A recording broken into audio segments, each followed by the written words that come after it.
Baiklah hadirin sekalian, kita akan teruskan lagi program pada pagi ini dengan agenda yang penting hari ini iaitu Students' Voice.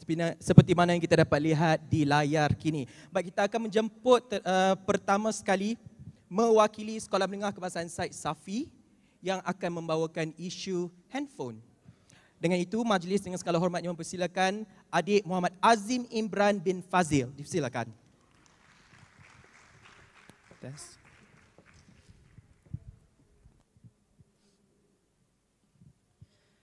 A'udzubillahi minasyaitonirrajim. Bismillahirrahmanirrahim. Assalamualaikum warahmatullahi wabarakatuh. Sebelum saya memulakan topik saya pada kali ini, saya ada satu bawa bingkisan. Apa pendapat anda tentang kegunaan telefon bimbit di sekolah? Bawa telefon ke sekolah tu memang dialu-alukan lah sebab error demi error pun dah banyak dah bawa buku. Tak bosan kan, setiap kali masuk kelas cikgu just bagi okey, kelas buka surat ni, surat ni. Benda tu dah bertonton sejak adali lagi daripada turun temurun yang memudahkan aku untuk buat kerja pertanian lah. Contoh aku buat pertanian, aku kena buat kerja khusus yang banyak kan. Jadi bila bawa kerja khusus yang banyak, dalam kelas tu maybe ada dalam 20 orang. Takkan setiap orang nak kena guna phone cikgu. Jadi dia mengambil masa yang agak lama lah. Bila kita boleh bawa phone sendiri, senangan banyak. Dia menjimatkan masa juga. Saya setuju sebab waktu kita balik tu tiba-tiba cikgu kata tak ada ayat kat sekolah. So macam kita kena bawa phone, senanglah call ibu bapa untuk ambil lah. Tak ada lah tunggu sampai pukul 3 baru balik. Bagi saya, ayah saya yang bagi pendapat. Ayah saya yang syorkan untuk saya bawa handset. Andai kata telefon sekolah tak boleh guna, so handset tu lah kegunaan untuk telefon ayah saya. Yang pertama, kita boleh contohlah macam ada emergency ke apa kan, kita mudah untuk call mak ayah kita ke.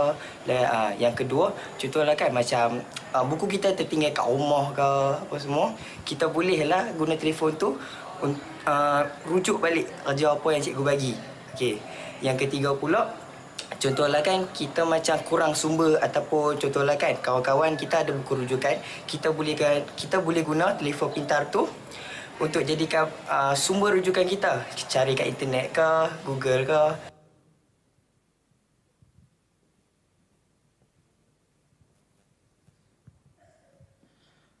Melalui bingkisan ni, cikgu-cikgu dapat tengok kegembiraan, luahan hati kawan-kawan saya apabila topik membenarkan murid bawa handset ke sekolah dibangkitkan. Cuba cikgu fikir sejenak. Tak bosankah bila cikgu masuk ke dalam kelas, cikgu bagi salam, murid jawab salam, lepas tu cikgu suruh murid buka buku teks, muka surat sekian, sekian. Kini dah generasi X, generasi Y, generasi Z. Bukan seperti zaman baby boomer. Saya berdiri di sini untuk memudahkan proses PDPC cikgu-cikgu serta murid-murid yang berada di Perlis. Di sini saya bawakan 10 manfaat membenarkan murid bawa handset ke sekolah kepada kami. Okey, faedah yang pertama,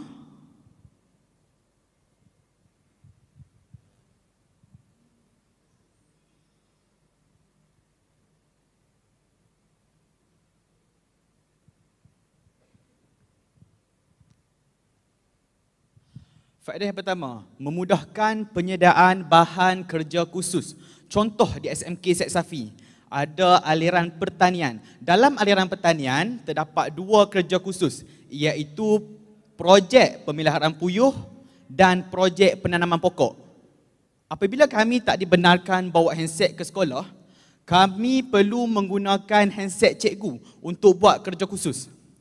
Contoh dalam kelas ada 15 orang ambil aliran pertanian. Kami perlu ambil 4 kepi gambar dan 2 video menggunakan handset cikgu. Jadi benda tu membebankan cikgu, menyusahkan cikgu menggunakan data handset cikgu, menggunakan storan handset cikgu.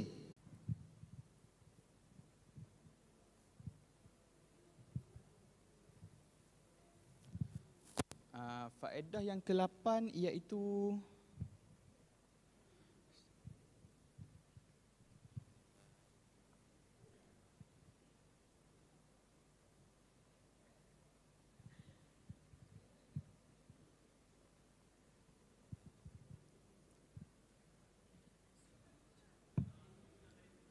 Okay.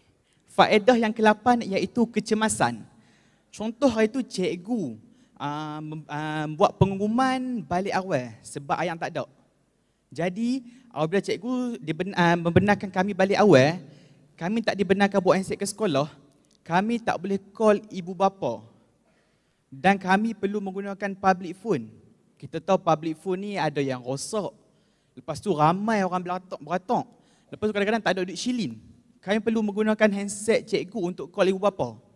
Jadi benda tu menyusahkan cikgu.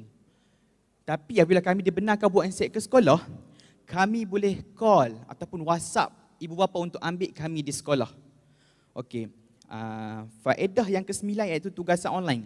Contoh hari itu cikgu tak hadir. Apabila cikgu tak hadir ni, kami memang akan mainlah, akan membuang masa dalam kelas. Tapi jika kami dibenarkan buat handset ke sekolah, kami cikgu-cikgu yang tak hadir boleh send Quizy, contohnya Quizy, boleh send kerja sekolah melalui WhatsApp.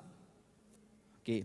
Faedah yang ke-10 iaitu tingkatkan kemahiran kru TV PSS. Sebagai macam saya sendiri, kru TV PSS, apabila saya tak dibenarkan buat handset ke sekolah, saya perlu belajar kemahiran-kemahiran tertentu di rumah dengan sendiri. Tapi jika saya dibenarkan buat handset ke sekolah, saya boleh belajar kemahiran-kemahiran tertentu dengan cikgu-cikgu, dengan kawan yang lebih tahu daripada saya. Okey. Tadi saya dah sebut 10 faedah membenarkan kami bawa handset ke sekolah, dan saya tahu apabila saya bangkitkan isu ni akan ada kerisauan terhadap cikgu-cikgu. Tapi di sini saya bawakan cadangan jalan penyelesaian, iaitu isu yang pertama, tidak fokus dalam kelas.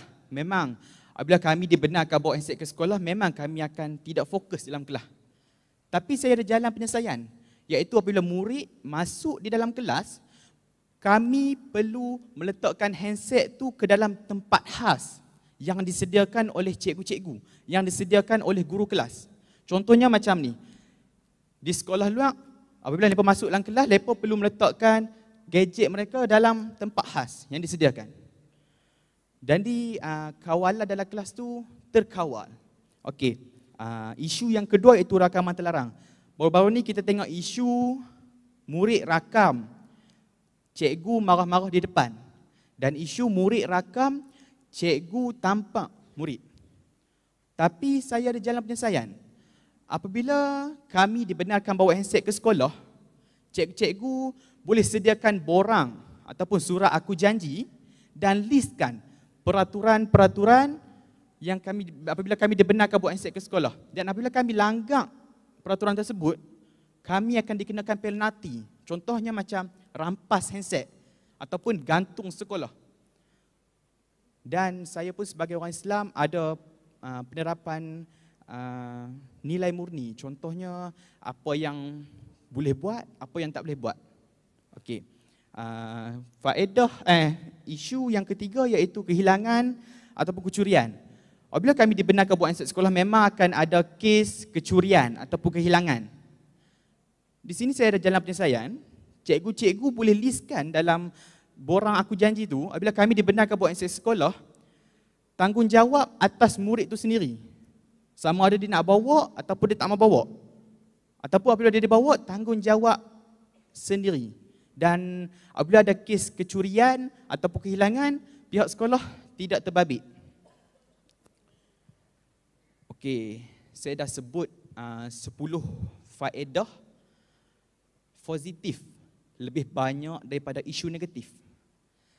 Saya harap cikgu-cikgu dapat pertimbangkan luahan ataupun pendapat kami, ataupun pihak sekolah boleh try dulu buat dalam tempoh tertentu, contohnya sebulan, dan cikgu-cikgu tengok hasil dia.